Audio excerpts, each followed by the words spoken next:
Hello and welcome to this review of my Apple Extended Keyboard 2. This is the swan song of the Apple mechanical keyboards, the last one they had made with some actual quality in mind, before switching to the famously disappointing Apple design keyboard, and from then on a whole range of even more notorious transparent pieces of board chow collecting and, worse, displaying range of rubber dome pieces of shit, followed by those aluminium chiclet things they use nowadays, which I've reviewed before. It's an updated version of the earlier AEK I, which was made by the same company, Alps Electric. It is widely held that the period in which Alps made Apple's keyboards, they even acquired Apple's keyboard manufacturing plant, is the golden age of Apple keyboards, as they hadn't been as good before, and especially haven't been since. And yes, I know that Alps also made some of the Apple designed ones, but those are rubber dome, so they don't really count. The design of the AEK II is very similar to that of the AEK I, with some cosmetic and a few functional differences. The easiest way to tell them apart visually is by the position of the logo, which is on the bottom for the AEK I and on top for the AEK II. Both are the old Apple rainbow logo, about which there are a lot of myths floating around, and although I'm not really an Apple person, I gotta admit it's a classic. Another major cosmetic difference is the shape of the case, which is kind of swooping on the AEK and wavy on the AEK II. Apart from that, they're both made out of the same thick, tough, ultra-quickly yellowing plastic, and they feature a thick metal mounting plate and dense and strong build quality. The AEK weighs just under 1.8 kilos and the AEK II just over 1.7, so they're very close in weight, and those are both pretty significant numbers. Like the AEK before it, it comes with two ADB ports for detachable cables, through which you could daisy chain another piece of kit like a mouse. Unlike PS2, the ADB protocol supported both mice and keyboards at the same time, but it never caught on because the name Apple wasn't spelled IBM. The ADB protocol was not usable on a modern PC without a special converter, and commercial ones are predictably overpriced.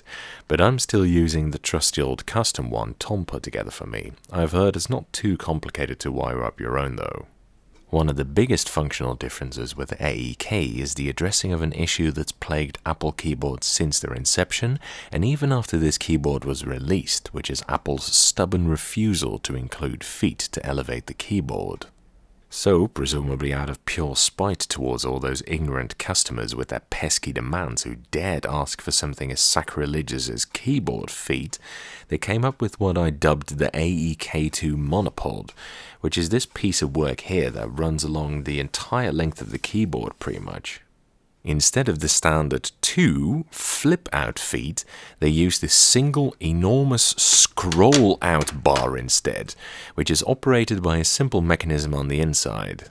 The advantage of this is that you can actually choose your elevation, which is very useful indeed, but the problem is that the mechanism tends to break or jam very easily, rendering it somewhat useless.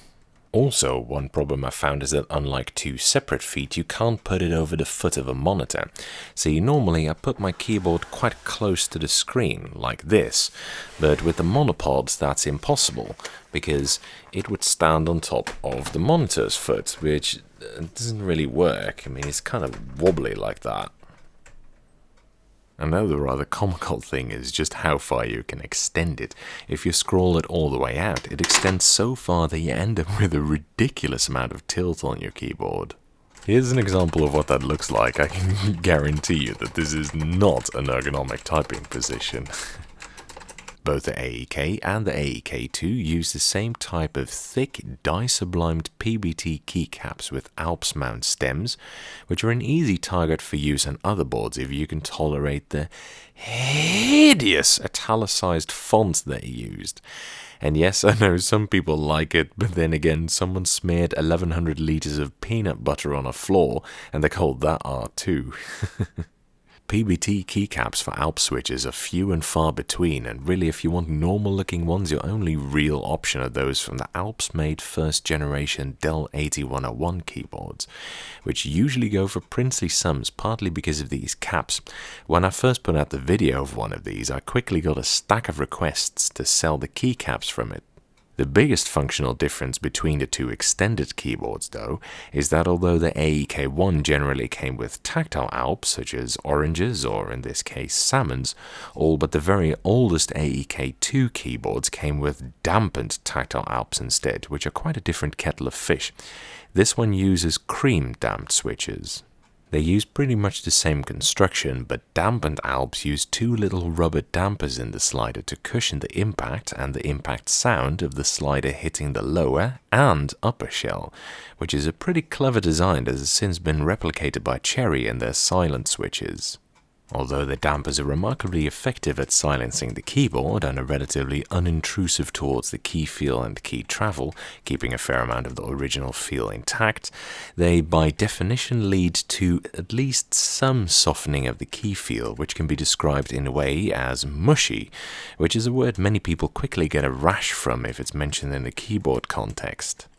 In this case, it's actually remarkably little. The bottom-out feel is barely changed at all, and the key feel isn't shortened perceptibly. Again, it's a very clever construction. The reason is probably because they made it so that the rubber dampers don't extend past the bottom of the slider, and little posts in the housing then rise up to meet them. On Matthias switches, which are more or less a recreation of these switches, the rubber dampers do extend slightly past the slider, but it's most noticeable with their linear switches, in which case they extend way past it. Because of this, the bottoming out feels noticeably mushier and the key travel feels shortened too. My personal biggest reservation with these, however, and I'm guessing this is something to do with when they were designed, is that they don't really have the same smooth and precise tactile feel of oranges and salmons, but more the clunky and rough feel of black Alps. These two factors combined mean that dampened Alps are kind of divisive and far from everyone's cup of tea. See, whereas orange and salmon Alps are honestly some of the best and most satisfying tactile switches I know, these dampened ones kind of leave something to be desired in my opinion. They're far from bad, in fact even nowadays they're still better than most market options I'd say, but much like black Alps, if you tried the older variants you'll probably find it harder to go back to these. That said, one thing they do a lot better, and which is probably why Apple went with these, is the degree of damping, which is very high. See, normally Alps switches are known for sounding very pleasant, but far from soft. Basically, all Alps switches are noisy.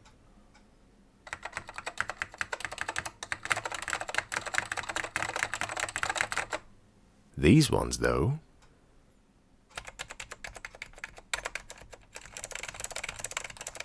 remarkably silent for a mechanical keyboard.